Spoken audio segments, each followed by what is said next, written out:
Voilà. Et on a du boulot. On a 94 jeux. Ouais, normalement j'en ai 100 de nouveaux. Mais en fait, il y a des jeux qui sont pas vraiment nouveaux. En fait, c'est les jeux que j'ai rentrés pour la première fois dans l'application. Mais il y a certains jeux auxquels j'avais déjà joué avant. Bon, il y a des jeux qui vont être très rapides. Il y a des jeux qui vont être moins rapides.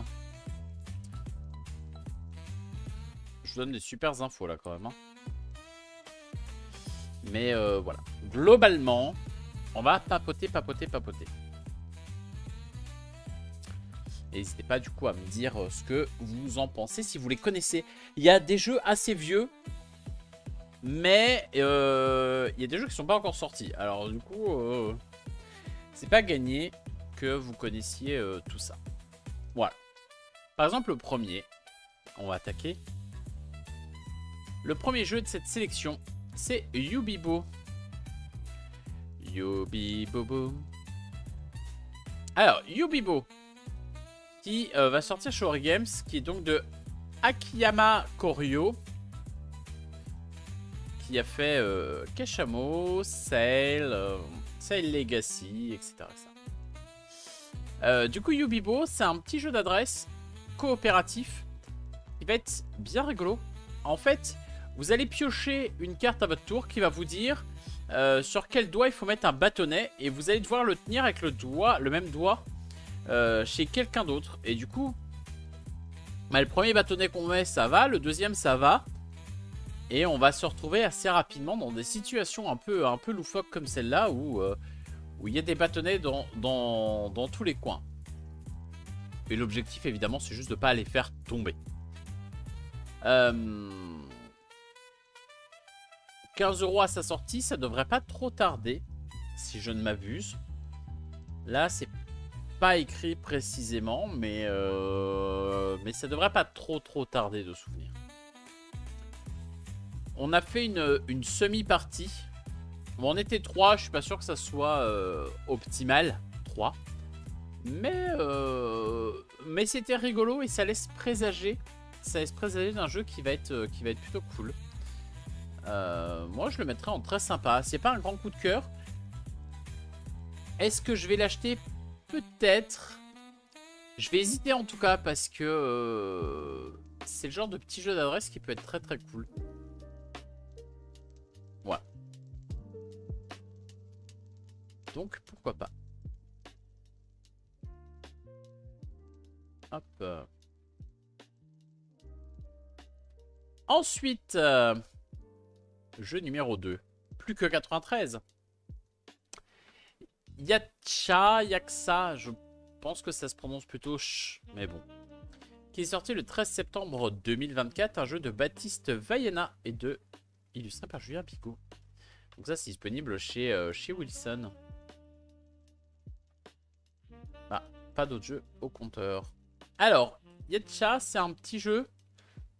On va construire sa pyramide. En fait, dans les mains, on a des cartes qui vont de 1 à nombre de joueurs. Nous, on a joué à 2. Pareil, pas hyper convaincu de la configuration de joueurs. Je pense que c'est mieux à 3 ou 4. Mais globalement, vous allez avoir des marchés. On va piocher des gros cubes. 3 gros cubes pour chaque case de marché.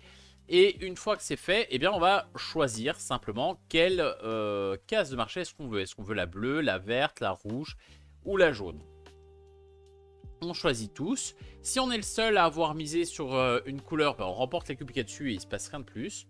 Si on est plusieurs, et bien en fait, c'est celui dont le numéro est le plus grand, je crois, qui va pouvoir remporter ce qu'il veut. Et ben, les autres, ils vont avoir les miettes, quoi. Ils vont avoir ce qui reste. Mais évidemment, une fois qu'on a fait ça, on va inverser nos numéros parce que on a été prioritaire ce coup-là, on ne le sera pas le tour d'après. Et qu'est-ce qu'on fait avec ces cubes? Et ben, on essaie de faire une pyramide. L'objectif, c'est de faire en sorte que les mêmes couleurs soient adjacentes. Alors, soit adjacentes sur le même plan, soit aussi en montant en étage. Sachant que le jeu se joue pour qu'on puisse finir pile poil notre pyramide, hein, sans rab. C'est d'ailleurs pas impossible qu'on ne puisse pas la terminer, puisque pour pouvoir mettre un cube, il faut qu'en dessous, il y ait au moins une fois la même couleur. Et on va constater aussi que toutes les couleurs qui sont au milieu, elles sont perdues, elles ne servent à rien. Donc au début, quand on gagne des trucs qu'on ne veut pas, c'est pas très grave. On peut les cacher un peu au milieu. Puis après, après ça devient un peu plus compliqué. Voilà. Bon, il y a également quelques petits objectifs à faire suivant les parties. Par exemple, celui qui aura le plus, la plus longue file de couleur orange. Et on a un petit scoring qui fait que bah, plus on a une grande suite, plus on va marquer de points. Ça dans chaque couleur. Le matériel est cool, les règles sont simples. Globalement, je pense que je vous ai dit 90% des règles. Mais c'est vrai que la configuration à 2, elle n'est pas incroyable. Je pense qu'il y a un peu plus de bagarre à 3-4 et qu'il se passe un peu plus de choses. Voilà. Et merci Vanilla d'être passé. Ouais, je vais le mettre dans le à l'occasion. C'est pas un jeu qui m'a transcendé plus que ça. Après, une fois de plus, on y a joué à 2. Je pense que c'est pas la meilleure config. Mais en vrai, c'était pas si mal. C'était pas si mal. Ça va être quand même un petit peu le résumé de ce mois de juillet. C'est pas si mal, mais c'est pas incroyable. Voilà. Il devrait y avoir peu de choses dans les coups de cœur et peu de choses dans le non merci. Ça va être assez centriste, notre petite liste de ce soir. On va continuer avec un jeu qui est pas tout récent. XCOM, le jeu de plateau qui est de 2015. Ça fait plusieurs années que je vois des personnes en parler et que j'avais envie d'y jouer. Et on a réussi... on a enfin réussi à se poser et à y jouer tranquillement. Donc c'est issu d'un jeu vidéo hein, que je n'ai pas essayé non plus. Donc je partais sur une connaissance zéro absolue. Mais XCOM du coup c'est un jeu coopératif, asymétrique. Donc on va chacun avoir un petit rôle différent. Et l'objectif c'est de protéger la planète des envahisseurs. Et pour ça... eh bien, on a une personne qui va jouer un scientifique qui va essayer d'améliorer les autres. On a une personne qui va gérer le budget de l'État en disant eh oh, toi, mets pas trop d'armée à cet endroit-là parce que ça va coûter trop cher et que je ne peux pas te suivre. Il y en a un qui va gérer du coup justement les soldats et il y en a un qui va gérer les intercepteurs. Donc tout ce qui est plutôt espace et aérien. Et voilà. Il y a une première partie qui est en temps réel où on va préparer ses actions et puis une partie, chaque à son tour, où on va faire des lancers de dés pour réussir, ou pas d'ailleurs, à faire nos actions. Donc c'est un jeu de Eric Lang, qui est pas mal connu, Eric Lang tout de même. Oui, c'est pas... il y a un petit peu de jeu à son actif, quoi, genre 724. On a fait 2 parties, je crois. J'ai joué à chaque fois le scientifique, histoire de bien dans le rôle. Moi j'ai trouvé ça très chouette, en vrai. J'ai trouvé ça très très cool. Le jeu était en 100% en anglais, mais c'est pas très grave. Il n'y a pas tant de texte dessus et c'était assez facilement compréhensible. On a eu quelques petits points de détail où on n'était pas sûr. Et je crois qu'il n'y avait pas les règles dans la boîte. Donc je ne peux pas garantir qu'on ait vraiment joué 100% au bon jeu, mais normalement, on n'était pas loin. Et voilà. J'ai pas eu l'occasion de refaire une 3e partie, mais ça m'aurait pas déplu. Moi, le XCOM, je l'ai trouvé très cool. Je vais peut-être pas le mettre dans les coups de cœur, même si ça sera contestable en fin de soirée. Mais par contre, tu me proposes demain d'y rejouer, j'y rejoue quoi. En changeant de rôle justement pour essayer de voir un petit peu ce que les autres ont à faire. Après on y a joué à 4, donc chacun avait un rôle différent. À 3 a priori il y a 2 rôles qui sont mixés. À voir si c'est pas ça complexifie pas le truc. Ou alors si justement les 2 rôles sont un peu light et mériteraient d'être qu'un. Ça je ne sais pas. Mais XCOM en tout cas bonne surprise. Bonne surprise. Ensuite, on a Wolf Days. Alors, Wolf Days, qui n'est pas encore sorti, mais qui arrive voilà, le 3 octobre 2025. Donc, on y est presque. Illustré par Point Detraz. Et l'auteur, c'est Gareth Edwards. Qui a fait 4 Days, évidemment. C'est la même chose avec des chats. C'est pas exactement la même chose, mais voilà. Et qui va sortir chez Banquise. C'est un petit jeu à deux où on va à son tour soit repiocher les cartes, soit poser un chien chez nous. Sachant que en fait on a une petite rivière au milieu qui représente les jours de la semaine. Donc on a lundi, mardi, mercredi, etc. etc. Et que les chiens ont des points dessus. Le but du jeu c'est d'avoir plus de points que l'adversaire. Hein, et la partie s'arrête quand quelqu'un a réussi à mettre 7 chiens. On peut également jouer chez les autres. Chez l'autre, donc on peut aller lui mettre des chiens pas terribles. C'est un peu dur de dire comme ça, pauvre chien, pauvre toutou. Et on a des chiens qui vont nécessiter par exemple de n'être posés que le lundi ou le mardi, des chiens qui vont nécessiter de n'avoir personne autour, etc., etc. En tout cas pour les poses c'est un peu compliqué. Une fois que le chien est posé, il est posé, il n'y a plus de soucis, mais voilà. C'est un petit jeu, ça s'emmène partout, ça joue, ils mettent 15 minutes, je pense qu'en vrai en 10 voire moins c'est réglé. Voilà, ça sortira à 9 €, c'est ridicule.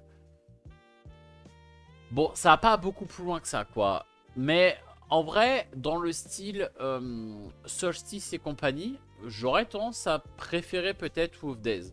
Il n'y a pas des gros choix à faire, il y a pas, c'est pas tactique, c'est pas hyper tactique, c'est pas hyper stratégique non plus.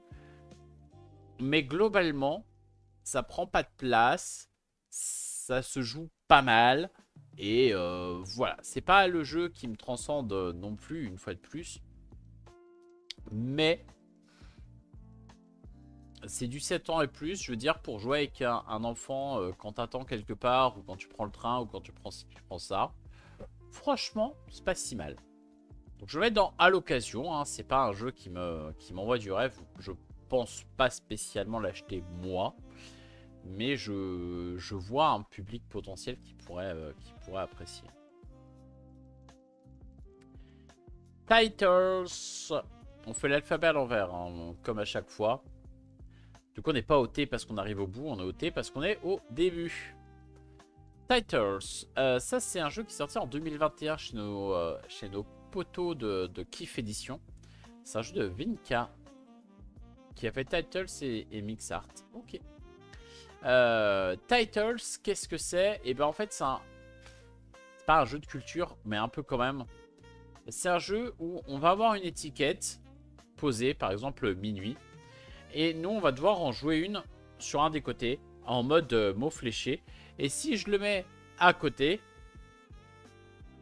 il faut que je justifie, que je trouve un film qui marche avec les deux. Par exemple, si là, il y a minuit et que moi, en dessous, je mets transformation, et ben dans ma colonne, j'ai minuit transformation. Donc en posant transformation, il faut que je trouve un film qui combotte minuit et transformation en même temps. Bah là, par exemple, minuit transformation, moi j'ai Cendrillon qui me vient en tête. C'est un film, et il y a bien une transformation qui se passe à minuit. Il y a bien un lien avec minuit, il y a bien une transformation, il n'y a pas de souci, le mot serait validé. Donc là, je marquerai 2 points, par exemple. Quand on arrive à mettre un mot, un thème qui lie une ligne et une colonne, il faut réussir à faire 2 films. Un qui marche avec la colonne, un qui marche avec la ligne. Nous, on l'a joué un peu différemment, on l'a joué par équipe. Pourquoi est-ce qu'on a fait ça? Ben, parce que c'est quand même assez pointu comme chose. Parce qu'il faut quand même vachement bien s'y connaître en cinéma hein, pour jouer à ça. Ce qui n'est pas mon cas, j'ai une culture cinématographique qui n'est pas énorme. Et du coup, c'était assez compliqué pour moi. Alors, j'ai sorti des films un peu... voilà, pas très culturés. Non, mais on n'a pas fait... on n'a pas été tapé dans des films très compliqués, mais... mais t'as des cartes où, tu vois, moi, je vois parc à thème. Un film avec un parc à thème, je peux pas t'en sortir 50, hein. Et tu peux être assez vite coincé. Pareil, il y a des cartes avec des noms d'acteurs, d'actrices ou de réalisateurs, réalisatrices. Et je retiens pas les noms, moi, des personnes qui sont dedans.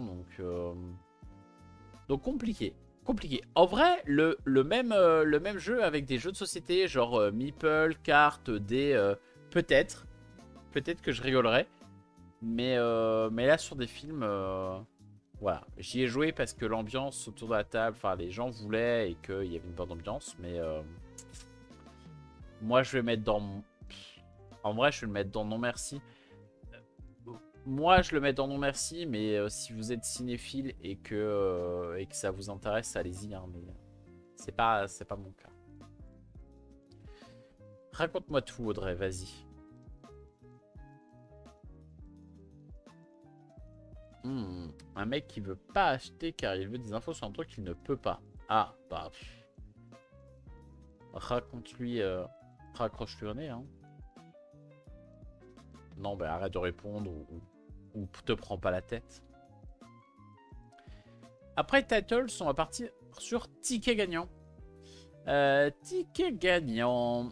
Un jeu de Célestine Bouvier et Jean-Christophe Bouvier. A priori, il est plutôt sur... éditeur, c'est Bouvier International. Bon. Et l'illustrateur, c'est Philippe Bouvier. On a toute la famille, c'est bien. C'est sorti en 2023. Moi, je me rappelle que c'est sorti à peu près en même temps que Ready Set Bet. Bon, ils ont fait que Ticket Gagnant, très bien. Et je sais pas, moi, la tête me donnait pas très envie. Et Ready Set Bet, je savais que c'était en direct et que c'était punchy, donc ça a plus intrigué. Je suis plus parti sur Ready Set Bet que sur celui-là. Là, il se trouve que dans les 10 000 jeux de l'escale à jeu, il y était. Je me suis dit...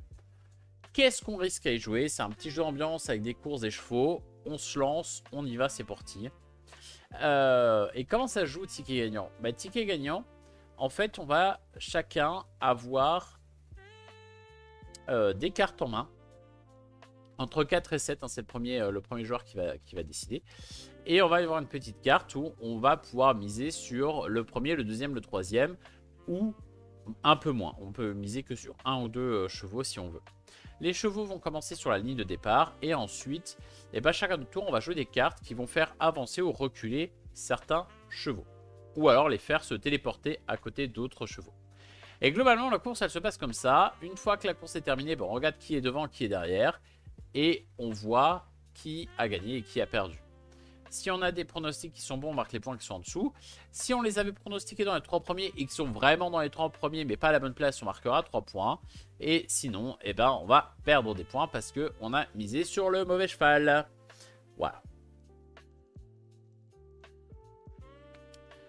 Globalement, c'est à peu près ça. Sauf que, évidemment, quand on a 6 cartes en main et qu'on les joue une par une pour faire avancer ou reculer les chevaux, forcément, ça devient très vite chaotique. Hein. On va pas se mentir que c'est pas un jeu où on va pouvoir vraiment calculer. C'est un jeu où on va mettre un peu d'ambiance, on va faire n'importe quoi, on va bien rigoler. Là, je vois que les pronostics sont face visible, nous on les avait mis face cachée. Hein. On avait joué, pas au pif, mais quand même. Mais peut-être qu'ils sont face visible et peut-être qu'on va pas jouer avec les bonnes règles. Après, c'est plutôt drôle. Il y a aussi la photo finish, c'est-à-dire que quand il y en a deux qui sont au même niveau, pour savoir qui est devant, on pioche une carte au hasard. Voilà. Un petit peu de chaos par-dessus le chaos parce que ça fait plaisir. Voilà. C'est hyper chaotique. C'était hyper drôle à jouer parce qu'on a fait n'importe quoi, parce qu'il était tard, parce que. Après, on va pas se mentir que... Waouh, c'est un jeu hyper chaotique. Moi, je le mets dans très sympa parce que j'ai rigolé. J'achèterai pas le jeu, mais si tu me proposes d'y rejouer, je pense que j'y rejouerai et que je referai n'importe quoi et que ce sera drôle, quoi. Voilà. Pour ticket gagnant. Ben, je sais, Audrey, que tu m'écoutes pas, tu m'écoutes jamais, de toute façon. T'es méchante avec moi. Mais je comprends que ça te saoule, hein, ce qui t'arrive. Hein. Et je peux malheureusement pas y faire grand-chose. Ce n'est pas moi qui t'envoie des messages. Ça aurait pu, mais non. Toi t'écoutes, mais tu manges, Kéline. Et ben, bon app à toi, alors.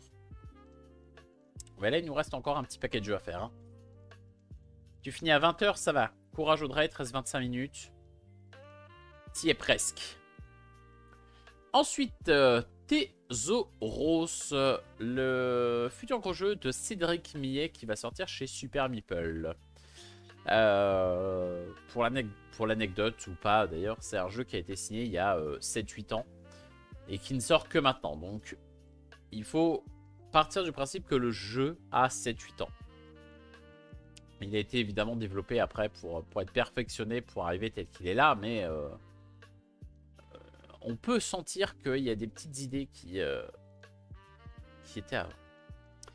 Donc Thésaurus, on va jouer une équipe de chasseurs de trésors, entre guillemets, sous-marins. Et ce qui va se passer, c'est que on va jouer en plusieurs temps. On va avoir un temps où on va placer ces ouvriers, entre guillemets, sur le plateau. Puis, on va effectuer les actions dans l'ordre. Donc la 1, puis la 2, puis la 3, puis la 4, puis la 5, puis la 6, etc. etc. L'objectif, ça va être de plonger pour récupérer des trésors, de les emmener au musée ou de les vendre. Ça va être de se balader sur des bateaux pour être dans une île. Ça va être... il y a plein de choses à faire.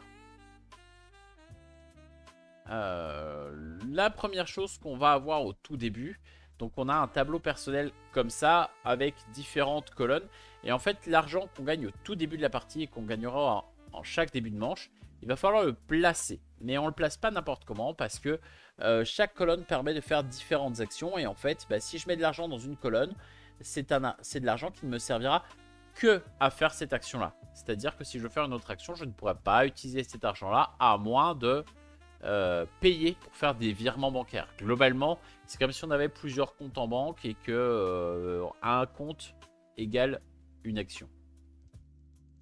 Ça, c'est un petit twist de départ qui était vraiment cool, qui est assez intéressant et qui est original. Pour le coup, je ne l'ai pas vu dans d'autres jeux.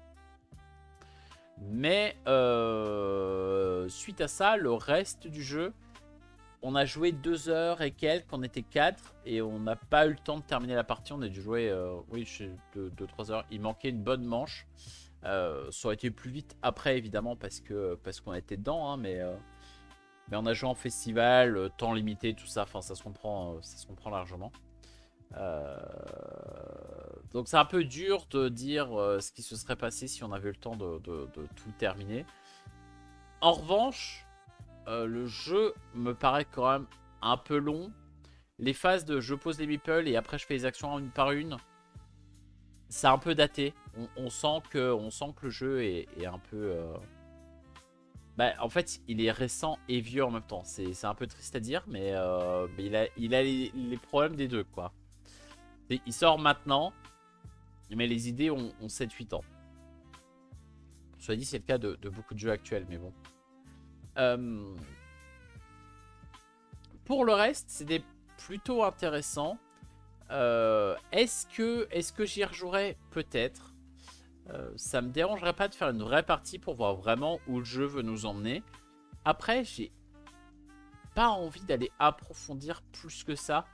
J'ai eu l'impression de voir ce que je voulais voir sur une partie. Le jeu pas désagréable. Alors, il prend une place folle. Il y a beaucoup de petites règles à expliquer. Hein.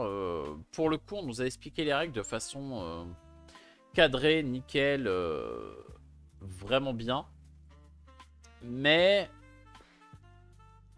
je pense que c'est trop lourd et trop long pour ce que moi j'ai envie de faire. Voilà. Je pense que ça aurait pu être un petit peu débroussaillé, comme j'aime dire. Moi, j'aime bien parler de débroussaillage de jeu. Mais là, c'est ça, un petit coup de taille-haie dedans, ça aurait pas fait de mal. Hein. Ça aurait pas fait de mal. Je vois que la moyenne est de 9,2 sur 13 notes. Bon. Oh bah bravo Greg qui met 10. Ça me semble un poil exagéré quand même. Mais bon. Les goûts et couleurs, ça ne se discute pas. Moi, je vais le mettre dans à l'occasion. À l'occasion, j'y rejouerai. Est-ce que je vais tout faire pour y rejouer? La réponse est non. Voilà.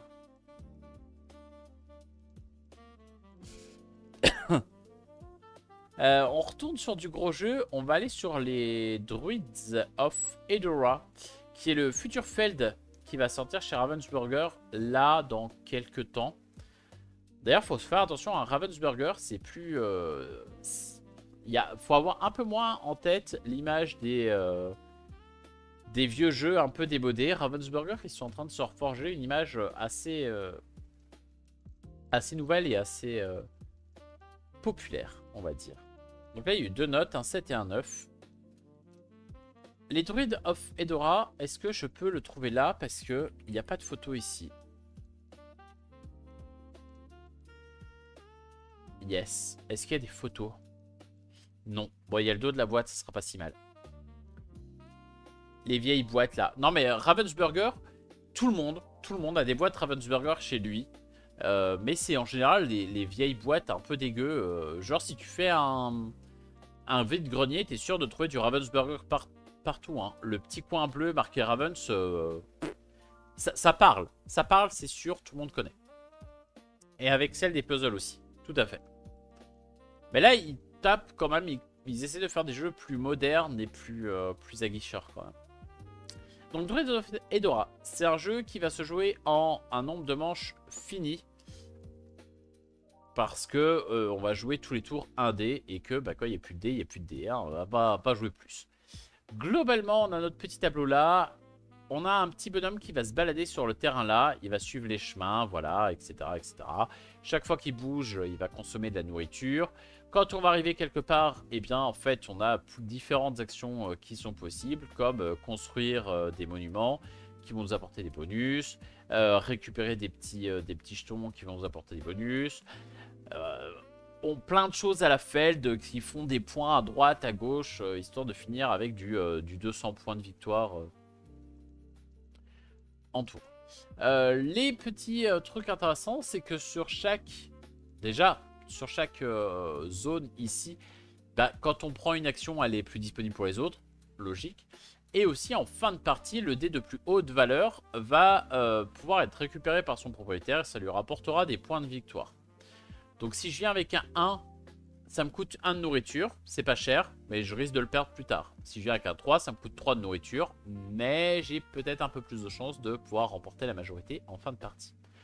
Pareil, il y a des petits chemins à faire là avec les dolmens. Le dolmen rouge, si j'arrive à faire un chemin qui part de là et qui l'emmène vers l'autre dolmen rouge, je vais pouvoir marquer plein de points. Etc. etc. On a joué en 1h30 à 3. C'est marqué de 1h à 1h30. C'est vrai que le jeu est plutôt court.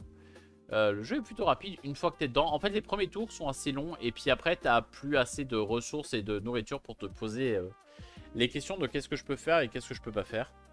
Donc ça va de plus en plus vite. Ce qui est pas dépréciable, pour être honnête.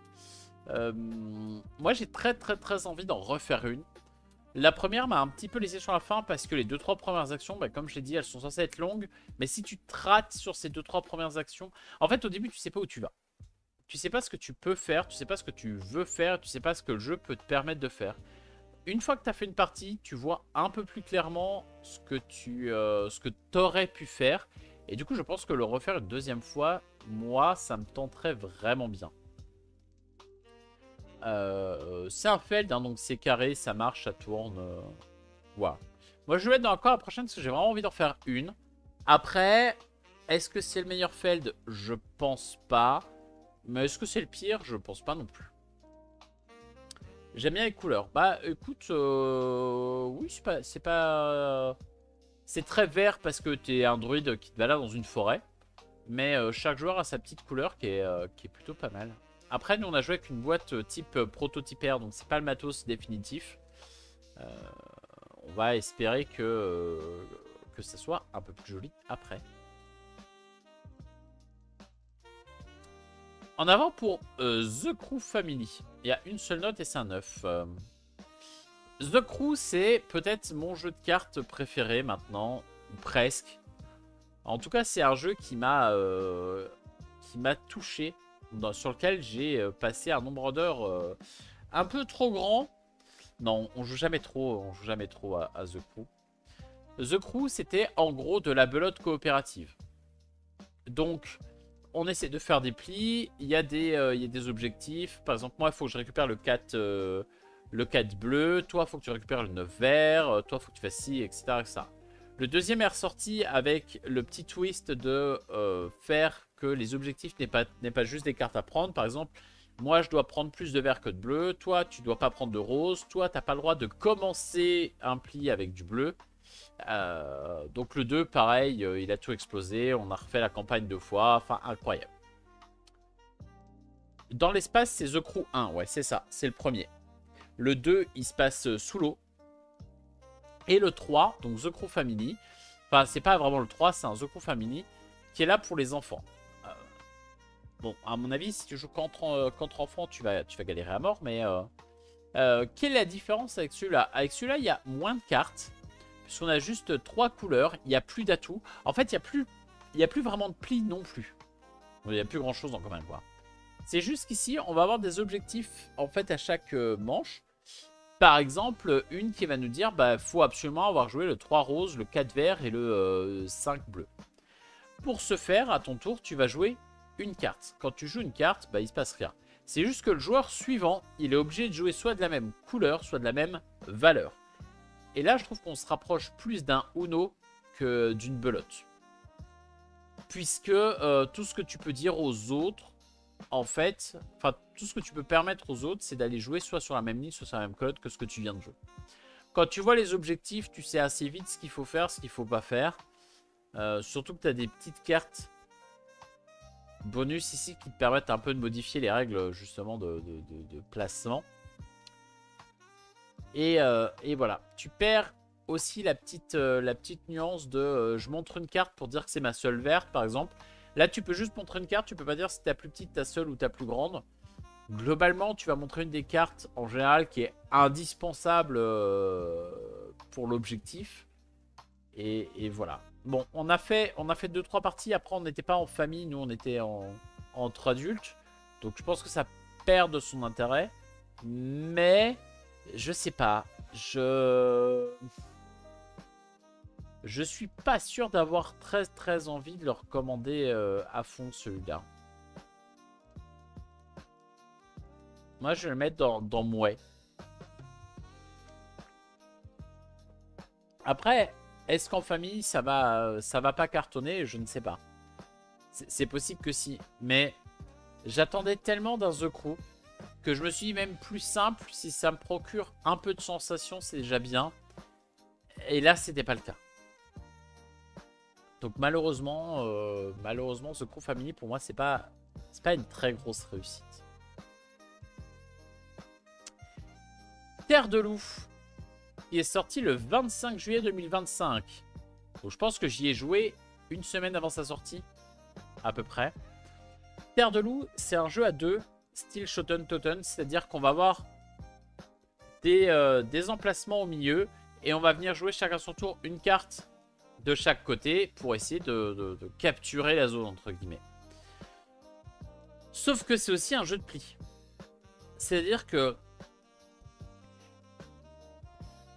moi, je vais jouer une carte de mon côté, toi, tu vas jouer une carte de ton côté, et en fait, celui des deux qui a joué la meilleure carte va remporter le pli. Si tu remportes le pli, l'autre retourne sa carte qui devient un 1. Donc, une carte de force 1.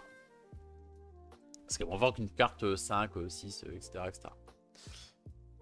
Est-ce que je vais avoir des exemples? Non, je m'en fous. Ça, bon, ils sont trop mignons, on est d'accord, c'est pas ça le problème. Voilà, on va avoir des zones. Il y a un 2, un 6. Le 6 rouge, moi j'ai joué un 3 rouge. Ben, le 3 rouge est moins bon, donc je le retourne et ça devient une bestiole de force 1. Alors que l'autre est de force 6. On n'est pas obligé de jouer en face, hein, chacun joue là où il veut. Par contre, toi tu as gagné, donc tu gardes ton animal de cette force. Moi j'ai perdu, donc j'ai le droit de prendre un jeton là où j'avais joué. Et là où j'ai perdu. L'avantage, c'est que ces jetons, ils peuvent totalement retourner le cours du jeu. Parce qu'il y a des jetons scoring, il y a des jetons qui permettent de baisser ou d'augmenter les points que valent une certaine zone, etc., etc. Et aussi et surtout, eh bien, une zone, elle est bouclée quand il y a 6 animaux qui sont mis dessus. Donc si moi je joue 5 animaux qui valent 1, bah, il va falloir que tu fasses mieux que 5 en une carte, quoi. Ce qui est pas gagné. Voilà. Là, c'est vraiment la subtilité de est-ce qu'il faut que je gagne le pli ou est-ce que je préfère perdre pour choper un jeton. La partie qu'on a fait, par exemple, moi j'ai perdu quasiment tous mes plis et j'ai quand même gagné la partie à la fin parce que les jetons que j'ai pris m'ont fait plus de points de victoire que ce que l'autre a fait en prenant les majorités. C'est assez subtil, ça se joue rapidement. Ils mettent 15 minutes, mais en moyenne 19. à mon avis, ils ont été un peu ambitieux sur 15 minutes. Et il se passe vraiment des choses. Contrairement à WoW Days, après je pense que c'est pas le même public. Là, celui-là, il va aller dans très sympa. Je le trouve vraiment bien fait en petit jeu à deux. Puis un petit jeu de pli à deux, c'est assez rare pour être souligné. Comment était ton win rate pendant ce festival? Est-ce que je peux le voir? Là, tu me poses une colle. Hein. En vrai, pas trop mal. Normalement, pas trop mal. Tac, tac, tac. Est-ce que j'ai mon pourcentage de victoire, moi? Comment est-ce que je peux regarder ça? Tu me poses trop de questions, là. Je suis paniqué.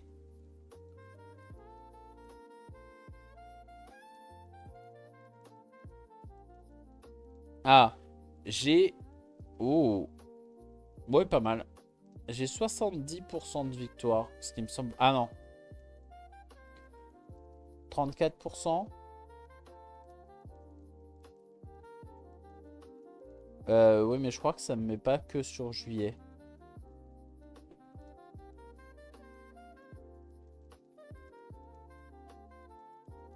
Alors, le problème, c'est que je sais pas si c'est sur le truc là ou... Ben, je crois que je suis à 70. Alors, est-ce que j'ai bien fait? J'ai fait 203 parties. Ça, c'est sûr. J'en ai compté que 144 et j'en ai gagné 123.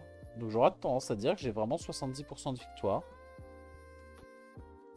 Après, tu vois, par exemple, le Uno, enfin le The Crew Family, on a fait 2 parties, on a gagné les deux. Voilà. Ce qui est pas dégueu. Après, c'est pas sur le festival, c'est au total.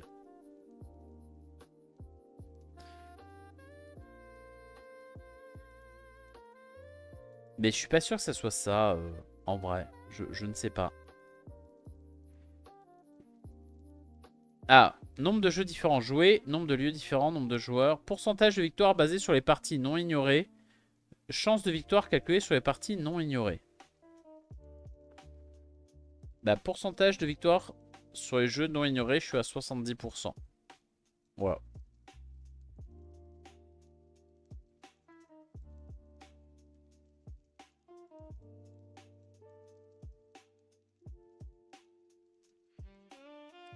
Pas mal, pas mal. En effet. Tech Time. Alors Tech Time, c'est un jeu qui va beaucoup faire parler de lui dans les mois qui suivent. Ça a déjà commencé pas mal. C'est un jeu de Alexis Piovesan et Julien Protière, qui est illustré par Maud Chalmel. C'est un jeu coopératif avec communication très limitée. En fait, on va pouvoir communiquer autant qu'on veut au début de partie et dès que la partie est lancée, tu te tais et tu joues. Où globalement, on va devoir poser des cartes tout autour d'une horloge. Et l'objectif, bah, c'est de respecter les contraintes qui sont là. Bon, déjà, comme c'est une horloge, on ne peut pas mettre plus que... Il faut que la somme totale des cartes dans chaque quartier soit inférieure à 24. Logique. Parce qu'il n'y a pas plus de 24 heures. Et il faut aussi qu'elle soit dans l'ordre croissant. Donc, il faut que celle qui est la plus proche de l'aiguille soit plus petite que celle d'après, etc., etc. C'est croissant, hein, c'est pas strictement croissant, donc on va quand même pouvoir se permettre quelques petits détours. Et parfois, bah, y a des contraintes. Là, par exemple, il faut absolument que sur la dernière, il y ait pile 3 cartes. Donc on a le droit de parler autant qu'on veut avant, en se disant, bah, ces 3 cartes, allez, on met 2, 3, 4, ou on met ci, on met ça. Sachant que on a des cartes qui vont de 1 à 12, qui a 2 couleurs différentes. Hein. Il y a les blanches et les noires. Et que du coup, quand on joue, bah, tout ce qu'on sait, c'est qu'on a joué blanc ou noir. Pareil, on a aussi, on va pouvoir jouer autant de cartes face visible qu'il y a de nombre de joueurs. Sur le principe, ça a l'air simple. Ça ne l'est pas tant que ça. Nous, on a pas mal galéré. Voilà, par exemple, un exemple de résolution. Donc là, on a 2, puis 7, puis 8, puis 12, puis 16, puis ici 18. Donc là, ça marche, pas de problème. Ici, il fallait jouer juste une carte blanche, ça a été fait. Là, il fallait jouer 3 cartes, c'est bon.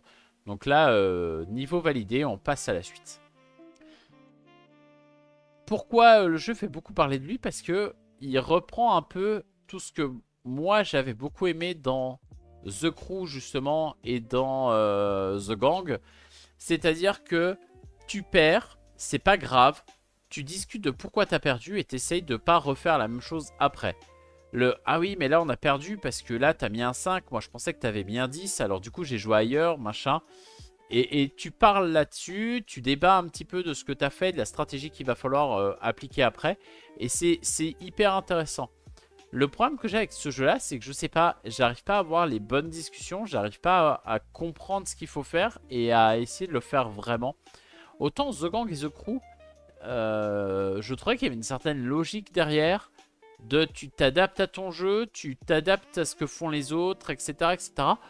Autant là, comme toute la discussion, tu l'as et tu n'as aucune info sur ton jeu avant de discuter de quoi que ce soit, ben j'ai l'impression que tu parles dans le vent et que après bah tu fais des trucs en essayant de faire des trucs mais que tu peux pas vraiment agir sur ce que tu as.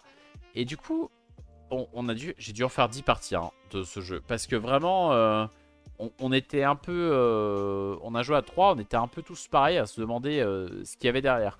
Après on a fait 10 parties, donc on a quand même enchaîné. Il n'y a pas le truc du j'ai pas aimé ou machin. Mais je sais pas quoi en penser en fait. Autant The Gang, quand j'en ai fait 3-4 parties, j'étais à fond dessus, je voulais acheter le jeu, je voulais faire que ça, que ça, que ça, que ça. Celui-là, je suis pas aussi à fond dessus. J'ai envie de le mettre dans mouais, moi. J'ai pas accroché comme j'aimerais accrocher.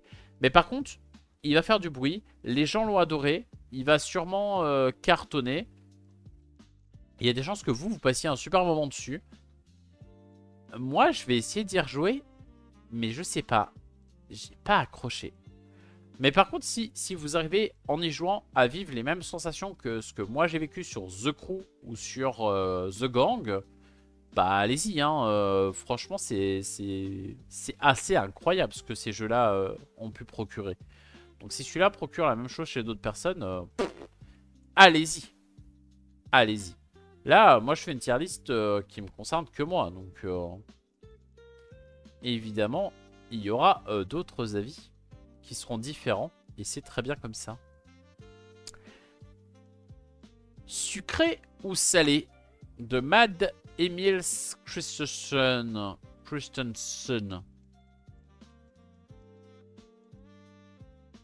Bon, Puerto Banana, c'est plutôt cool, Puerto Banana. Moi, j'ai bien aimé. 20 balles pour ça, j'y ai pas joué. Donc, sucré ou salé, c'est pas très compliqué. Est-ce qu'il est là? Est-ce qu'il y a des exemples ici? Non, et ben on va faire avec. Globalement, vous avez une grille de 5 par 5 par exemple, avec un petit poulpe. Non, mais il y a plein d'objets. Il y a une personne qui va devoir faire deviner un objet aux autres. Et pour ce faire, ben, il va piocher des cartes où il y a un petit choix à faire. Par exemple, moi j'avais, est-ce que c'est plus Mario Bros ou est-ce que c'est plus Call of Duty?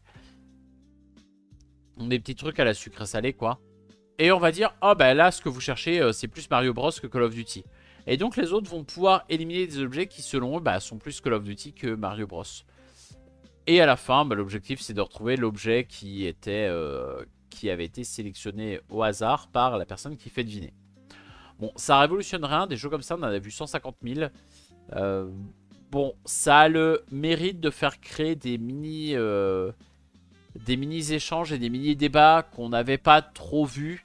Moi, par exemple, j'avais bibliothèque à faire deviner.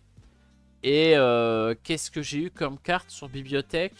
Alors, bibliothèque, j'avais dit que c'était plus Mario Bros que Call of Duty. Mais tu peux avoir Durumu, tu peux avoir... Mais genre, tu peux avoir mayo au ketchup. Et alors, est-ce que la bibliothèque, c'est plus mayo ou c'est plus ketchup? Tu vois, t'as des choix un peu cornéliens comme ça à faire qui entraînent des débats parce que les autres sont pareils. Hein. T'as tous ces objets-là, le cactus plus ketchup plus mayo, le pingouin plus ketchup plus mayo. Enfin voilà, tu te retrouves avec des débats à la con. Ça invente rien parce que ce jeu, bah, on le connaît déjà. Y a plein de jeux qui prennent ce principe-là, mais bah ça marche toujours quoi. C'est toujours efficace, c'est toujours rigolo, c'est toujours sympa. Moi je vais le mettre à l'occasion, je veux pas non plus le mettre trop parce que comme j'ai dit, en fait moi ça me fait, c'est un peu du profiler mais sans personne et plutôt avec des objets. Profiler hein, c'est le même genre d'objet de jeu. T'as des personnalités et tu vas essayer de les faire deviner aux autres. Tu vas essayer d'en faire deviner une aux autres avec des petites cartes qui va dire ferait une bonne nourrice ou etc etc. Et du coup c'est très cool hein mais voilà, sucré salé ça reprend un peu le principe. Star Explorer. Un petit jeu de roll and write. Enfin, pas vraiment roll and write, mais write beaucoup. Roll pas trop. Qui va sortir en fin septembre 2025. Et qui n'a aucune image. Ce qui est plutôt logique puisqu'il n'est pas sorti. C'est pas 1982 quand même, on va pas déconner. Donc, hop. On va avoir chacun une carte de constellation ici. Et des petites tuiles constellation. Donc le premier joueur va dire, bah on va faire une constellation de 6 étoiles. Et nous, du coup, on va avoir par exemple, hop. Déjà, notre tuile constellation va être dans un petit paquet, donc on va pas tout voir non plus. Voilà, on va avoir qu'un petit passage de disponible. On va avoir des feutres blancs pour écrire sur le truc noir. Ce qui est une horreur absolue, mais enfin bref, passons. Et en fait, on va avoir la tuile qu'on a choisie et la tuile d'avant. Là, par exemple, on voit un petit 2 avec une étoile bleue. Bah, par exemple, toutes les étoiles qu'on va relier là, toutes les étoiles bleues qu'on va relier là, elles vont valoir 2 points. Les étoiles jaunes, par exemple, 1 point.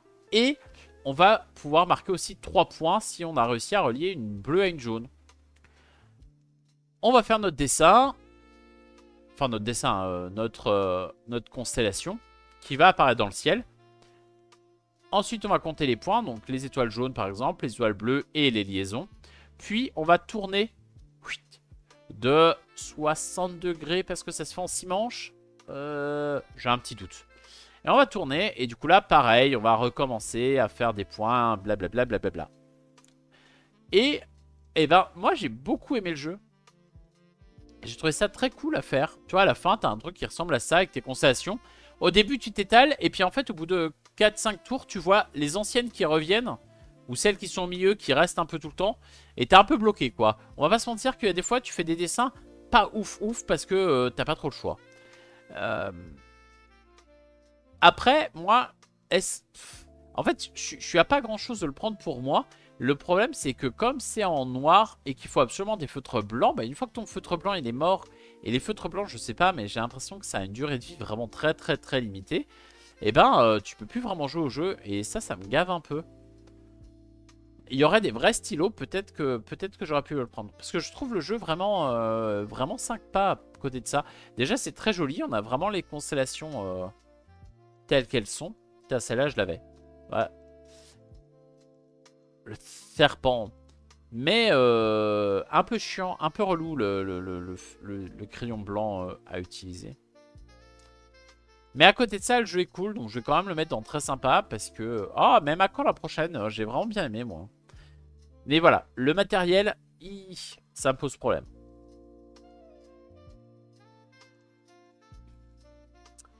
Spark Riders 3000. C'est important le 3000? Non, pas du tout, j'en sais rien.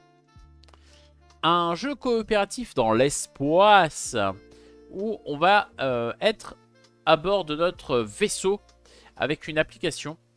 Et globalement, bah, il faut arriver au bout du chemin en étant encore à peu près en vie. Pour ce faire, eh ben, à notre tour, on va pouvoir se déplacer. On va pouvoir faire une action qui va être consolider le vaisseau, réparer les réacteurs, piloter, etc., etc. Tirer sur les aliens. Une fois que tout le monde a fait sa phase, eh bien, il y a une phase alien que l'ordinateur va nous dire. Donc en disant alien, violet, en approche, 2 boucliers, 3 lasers, gna gna gna. Voilà, un truc comme ça, bateau. Et parfois, et je dirais même souvent, en tout cas sur le scénario qu'on a fait, il y a des petits événements au milieu. Par exemple, nous, à un moment donné, il y en a une qui nous dit « Hé, j'ai un cadeau pour vous. Est-ce que vous voulez vous arrêter chez moi pour que je vous le donne ?» Et là, on avait le choix entre s'arrêter ou pas s'arrêter. Et du coup, on débat entre joueurs pour savoir elle est un peu louche, mais elle a l'air gentille. Est-ce qu'on veut un cadeau? Oui. Est-ce qu'on veut mourir? Non. qu'est-ce qu'on fait, quoi. Je ne spoilerai pas, du coup, ce qui se passe. Mais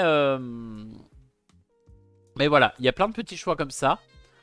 L'application est très bien faite. Il y a même un tuto sur l'application qui te permet d'expliquer les règles. Donc, tu n'as pas vraiment besoin de lire le livret de règles. Le tuto le fait très bien pour toi.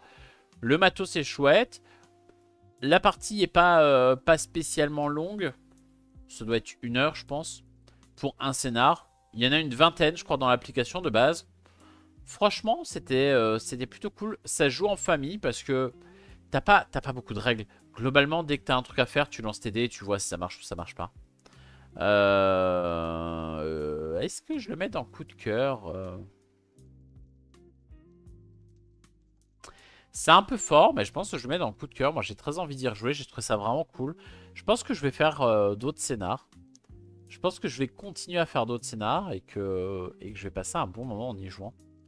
Est-ce pas ça le principal?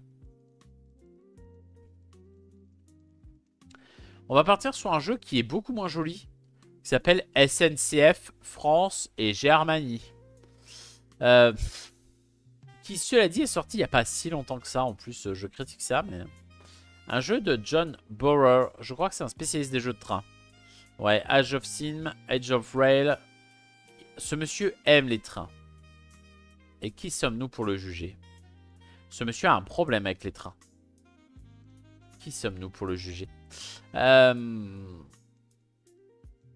Donc, dans SNCF, est-ce que je peux avoir des images? Alors, ça sera moins beau que Star Explorer, c'est sûr, mais... 2010. C'est pas tout jeune. Ah, mais ça, c'est joli. Nous, on n'a pas joué avec la France, on a joué avec l'Allemagne. Non, on a joué avec la France. C'était pas aussi joli que ça. Hein. Bref. Qu'est-ce qu'on va faire à notre tour? Bah, c'est pas compliqué. Voilà, c'est des petits bouts de rail, mais nous, on a juste des cubes dégueulasses. Vraiment, on est une version de merde. Hein. À ton tour... Donc il y a toutes les voies qui commencent là. Toi, tu as quelques cubes derrière un par avant. Soit tu vas prendre dans la réserve... Hop, ça c'est ce que tu as derrière ton paravent, mais chut, faut pas le dire. Soit tu prends dans la réserve des cubes d'une couleur pour les placer. Sachant que dès que tu arrives sur une ville, bah, ça augmente la valeur des cubes de cette couleur. Soit tu rends un cube à toi pour en prendre 2 autres d'une autre couleur. En te disant, voilà, le bleu il vaut de la thune. Je vais peut-être aller rendre un rouge qui vaut que dalle pour prendre 2 bleus. Et en fait, la partie s'arrête soit quand il y a une ligne qui est arrivée à Marseille, je crois. C'est un des points le plus loin du point de départ. Soit quand tu as plusieurs couleurs de la réserve qui sont vidées. Ah, il y a Clermont-Ferrand, Vichy. Il y a Mâcon. Ah, il y a Dijon. Il y a Dijon. On l'a vu. Voilà. Donc le jeu, en gros, c'est soit tu prends des cubes et tu les places, soit tu les gardes derrière toi pour essayer de faire plus de points possible. Ah, nous on a joué avec un truc dégueulasse comme ça. Voilà, c'est avec ça qu'on a joué, nous. Ça, c'est moche. Ça, c'est ce qu'on veut. Le jeu donne pas envie en le voyant. Et en vrai, en jouant, bah, c'était ok, mais c'était pas... Bon, c'était pas dingue non plus, hein. Ouais, j'ai pas passé un mauvais moment, mais ça va que c'était rapide. Hein. Je vais mettre dans mouais parce que... Ouais, c'est pas dur à sortir, quoi, mais est-ce que j'ai envie de le sortir? Shifting Stones. Ça, on y a joué sur BGA. Donc avec d'autres personnes d'ici. Shifting Stones... En gros, tu as un plateau commun avec des tuiles qui sont recto verso. Tu as une petite fiche qui te dit que derrière le jaune, c'est le noir, derrière l'orange, c'est rouge, derrière le vert, c'est blanc, etc., etc. Et toi, tu vas avoir des objectifs. Par exemple, il faut que tu aies les 2 verts dans 2 coins différents, ou il faut que tu aies vert, puis orange, puis rouge. Ou des trucs comme ça. À ton tour, je crois que tu as 3 points d'action pour soit switcher de tuiles, soit retourner une tuile. Je crois que c'est à peu près tout, hein, en gros, ce que tu peux faire. Et dès que tu fais quelque chose qui te valide une carte, bah, tu la valides et tu continues. Et tu repioches à la fin de ton tour. Gros problème, c'est que tes cartes, ben, tu les choisis pas trop. Donc si la carte que tu pioches, elle te demande l'orange en plein milieu et que l'orange il est déjà en plein milieu, bah hop, des points gratos. Si la carte que t'as, elle te demande un truc impossible, eh ben tant pis pour toi. Tu te démerdes. Et du coup, bah... Tu vois, là, par exemple, la tuile à 3 points, elle te demande violet, rouge, blanc. Là, ça va parce que je crois que derrière l'orange, c'est rouge, derrière le vert, c'est blanc. Donc, tu peux le faire tout de suite. Mais si les deux violets sont à droite, sachant que tu peux pas les faire à l'envers, il faut vraiment faire violet à gauche, plus rouge au milieu, plus blanc à droite. Bah, tu sais que tu le feras jamais, quoi. Alors que tu peux piocher une carte comme celle-là qui vaut 5 points et qu'elle soit directement faite. Le jeu a pas d'intérêt fou, hein. C'est de J. Evan Wright. Bah, il a fait que ça. Oui, bah, c'est bien. Faut savoir...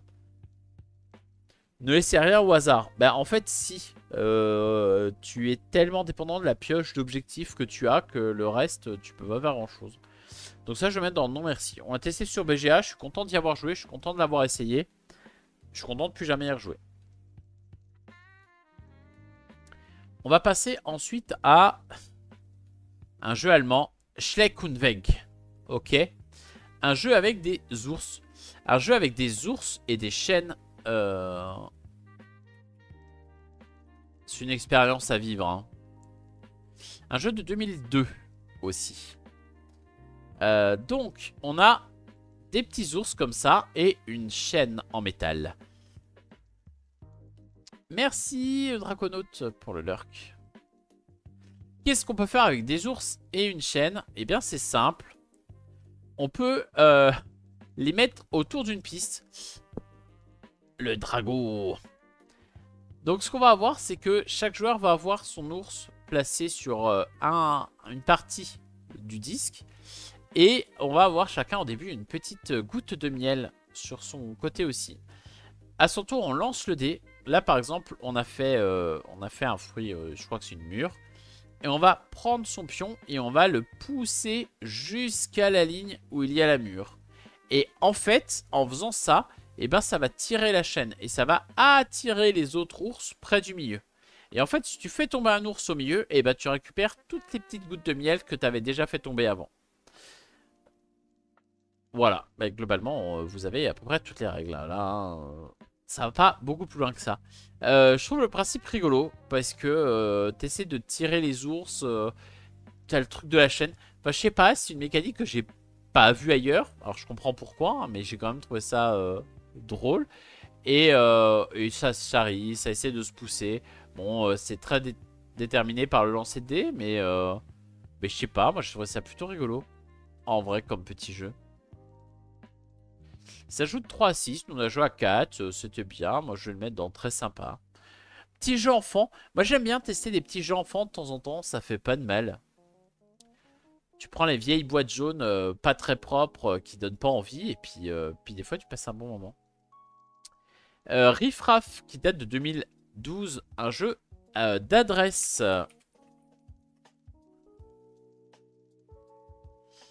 Dans lequel tu as un gros bateau pirate qui ne tient mais alors pas du tout debout. Et en fait, chaque joueur va avoir une pile d'objets identiques à placer dessus. Et comme on voit sur chaque partie du bateau, il y a des numéros. Donc à chaque tour, on va préparer une carte, la révéler et ensuite on va jouer dans l'ordre croissant des numéros. Et du coup, si j'ai mis le 9, il va falloir que j'arrive à mettre quelque chose sur la partie ici qui correspond au 9. Si j'ai mis 3, pareil ici. Et si en posant quelque chose, je fais tomber des objets, et ben c'est pour ma tronche. L'objectif étant de se débarrasser de tous ces objets. Ou alors d'en avoir le moins possible à la fin du paquet de cartes. Hop. Et le bateau, quand je dis qu'il tient pas, il tient pas.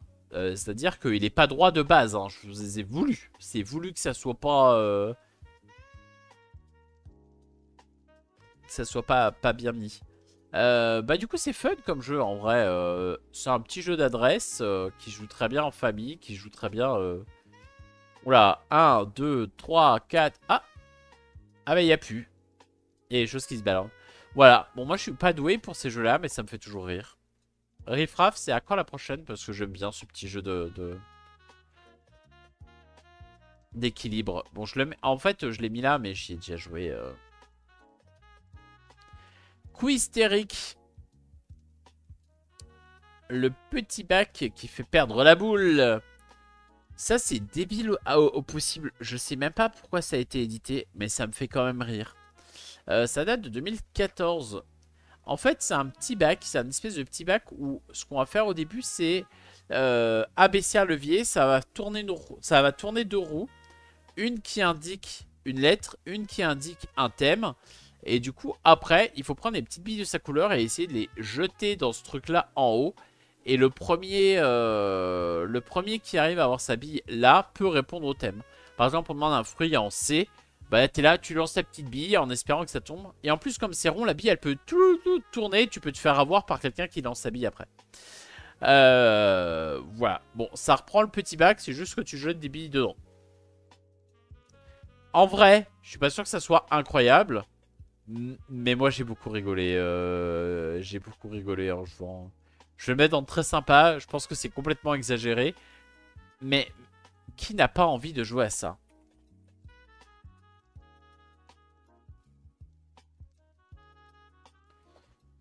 Voilà, ça ressemble à ça. Du coup, là, tu tling tling, un sport commençant par la lettre S. Et quand tu es là au milieu, tu réponds. Tu réponds le slalom. Et si c'est bon, et ben, cling, on fait rentrer ta bille du bon côté. Si c'est pas bon, hop, on la jette.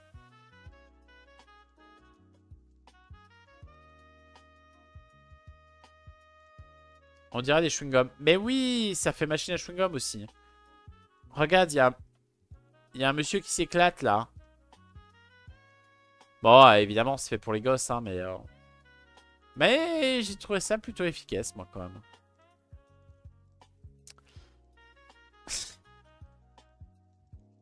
Euh... Pura vida. Pura vida. Pura vida, pura vida, pura vida. C'est un petit jeu de collection où tu vas devoir aligner, donc en ligne, en colonne, des animaux soit identiques mais avec des fonds différents, soit différents mais avec des fonds identiques, soit différents avec des fonds différents. Pour ça, et ben en partant du premier joueur sur cette piste là qui tourne, tu vas te positionner sur une tuile et tu vas la prendre. Sauf que comme vous le voyez très bien, parce que j'arrive à zoomer beaucoup plus que ça, sur chaque tuile tu as des petites flèches. Et ça c'est le sens dans lequel va arriver ton animal. Par exemple là, si je prends la rainette, bah, je peux pas la coller à droite d'une tuile déjà existante. Je peux la coller que en bas ou que en haut. Ce qui fait suer parfois. Et en fait, dès que tu cales 3 ou 4 tuiles qui vont dans la même série, tu vas marquer un peu de points de victoire. Et l'objectif, c'est d'être le premier à atteindre les 20 points de victoire. Et ça arrêtera la partie. Voilà. Un jeu illustré par Christine Alcouf, même si on ne reconnaît pas forcément son style graphique ici. Nous, on y a joué à 3-4, c'était plutôt rigolo. Franchement, on n'attendait pas, ça de ce jeu, mais c'était plutôt cool. Je vais le mettre dans l'occasion. C'est pas non plus le jeu sur lequel je vais sauter dessus, parce que c'est pas mon style de jeu préféré. Mais le jeu était cool. Moi, je pensais le mettre dans non merci hein, de base. Pops. Pops, pops, pop, pop, pop, pop, pop, pop, pop, pop, pop, pop, pop, pop, pops. C'est un jeu avec des bouchons. Voilà. Something else? Non, je crois pas. Donc dans Pops, globalement, c'est un petit peu un Cums compétitif. Où on va tous avoir des cartes. On va genre avoir 4 cartes de couleurs différentes. Et en fait, à tout le monde en même temps, on va en passer une à gauche. Et après, tu récupères tes cartes, tu en passes une à gauche, tu récupères tes cartes, blablabla, blablabla, blablabla. Et en fait, la manche s'arrête au moment où tu as 4 cartes de la même couleur. Dès qu'une personne autour de la table a 4 cartes de la même couleur, il va choper un bouchon. Et au moment où quelqu'un attrape un bouchon, il faut que tous les autres attrapent un bouchon. Parce qu'il y a le nombre de joueurs moins 1 en bouchon. Et donc, bah, dès que quelqu'un n'a pas attrapé de bouchon, il est éliminé de la partie. Et on refait une manche à un joueur de moins et donc un bouchon de moins, etc. etc. jusqu'à ce qu'il n'y ait plus qu'un seul gagnant. C'était rigolo. C'est pas le jeu auquel je tiens le plus. Après, on a joué à 3, alors c'est pas foufou. Je mets dans Mouais, ça reste quand même un Cums avec des bouchons. C'est rigolo, quoi. Mais est-ce que rigolo, ça me suffit? Je sais pas. Je vais continuer avec mon Tu vois. Ça a l'air pas mal comme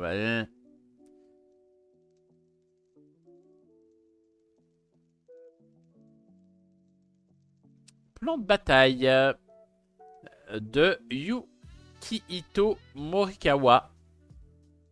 Je prends vraiment des risques, moi, en prononçant le nom des auteurs et des illustrateurs. Hein. Plan de bataille, c'est un petit jeu avec des images, peut-être, j'espère. Non. Où globalement, on va avoir une petite parcelle de jardin de 4 cases. Et à son tour, on va aller pouvoir planter chez soi ou chez les autres. Et dès qu'il y a 3 légumes identiques qui sont alignés dans un sens ou dans un autre, eh ben, chaque personne va récolter les légumes qui sont dans son jardin. Mais évidemment, il y a des légumes qui valent des points positifs et il y a des légumes qui valent des points négatifs. Il y a quelques petites cartes un petit peu pièges aussi qui va te permettre de tout supprimer ou tout rajouter ou tout ce que tu veux. Voilà. Et bah, ça, on a joué à 3, je pense une fois de plus que c'est pas l'optimal. Je pense qu'à 4 c'est mieux parce que t'as un vrai terrain de 4 trucs. C'était quand même cool à jouer, c'était quand même sympa. C'est un petit jeu qui se transportera partout. Là on voit 12,50. C'est plus que raisonnable pour ce que ça fournit. En fait pour un jeu de ce prix là, t'as quand même un jeu derrière. T'as vraiment quelque chose que tu peux jouer et rejouer sans problème. C'est mignon, ça joue bien. Moi, je vais le mettre dans très sympa. Voilà. Plan de bataille, c'est plutôt chouette. Je vois la liste qu'il nous reste à faire. Je pense qu'on n'a pas fini. Hein. Penguins. Un jeu avec des pingouins. Avec... Alors... Une couverture qui est...